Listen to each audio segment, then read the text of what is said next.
and the other parts of the country got to benefit from it. No, you see, and if we find that all the other places got the iron sheets, no, but we've just heard that there is procurement for the OPM, the one from the disaster ministry. Yes, which is general for all disasters, because you cannot. It's not only Karamoja that had disaster last year. No, it's not. So here is how the OPM is.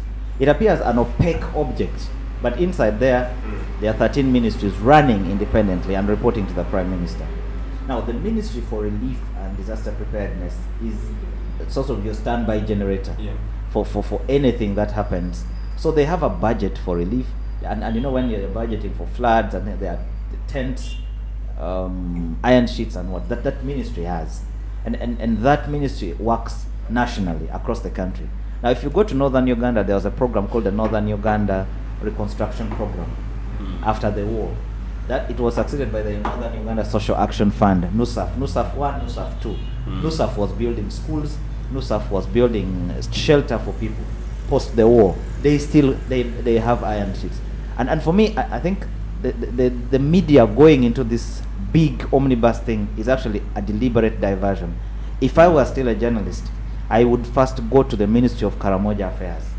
Ask the tough questions there. And get the details. How much money was budget? Like he has zeroed down on the supplementary, the 39 billion. That's fantastic. My lead will be then, what was procured? If it was for Ministry of Karamoja, where did it go in Karamoja? Who signed for it? Who released it?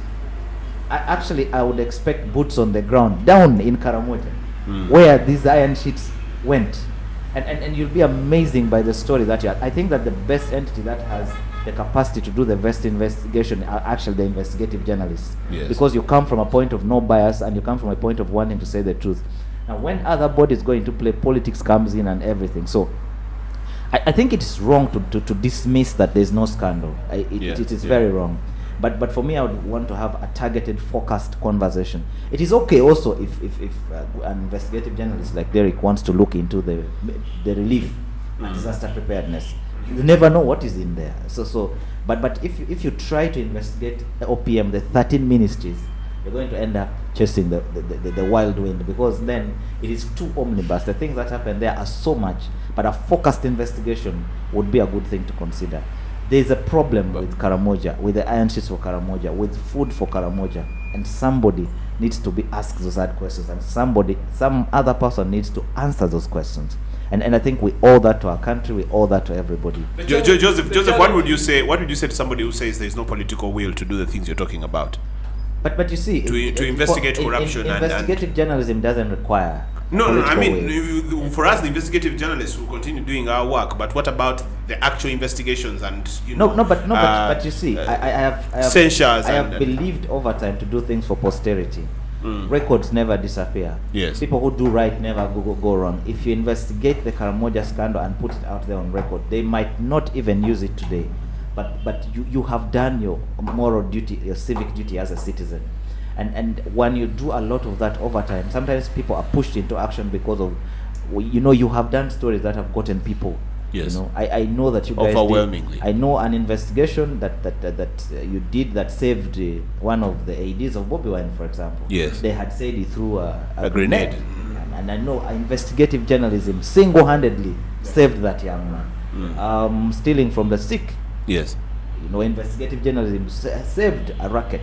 We have done stories where we've become fugitives because of certain powerful people. But if you do the right thing, you're vindicated. So for me, I think I have, in my journalism days, I went to every corner of Karamoja, and for somebody to go and pick iron sheets for Karamoja and take them to Namisinva and put them on the market, I don't know. I don't know if there's a better definition of treason. Than that. And that went to a certain school in Bukedea, another 130 went to another, I think 150, another 200. And the same has happened with the Prime Minister. Prime Minister says, I picked this number of iron sheets, but the Minister of Karamoja and the State Minister of Karamoja have not yet come out to say anything, and for me that's where my problem. Maybe they're waiting for an official communication. As you wind up, Derek, continue your submission, your final remarks as we close the show. Two things. I think that there's an assignment on table for investigative journalism to get to the bottom of this. I also know that the House resumes on Tuesday, so there's going to be more activity in that regard. The Karamoja MPs are talking tough. I think they're determined to push it to the length.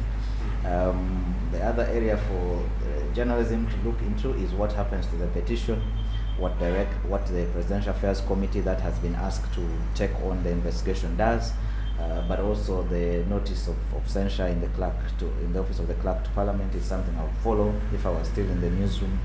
And I also want to I think I would keep eyes on what the status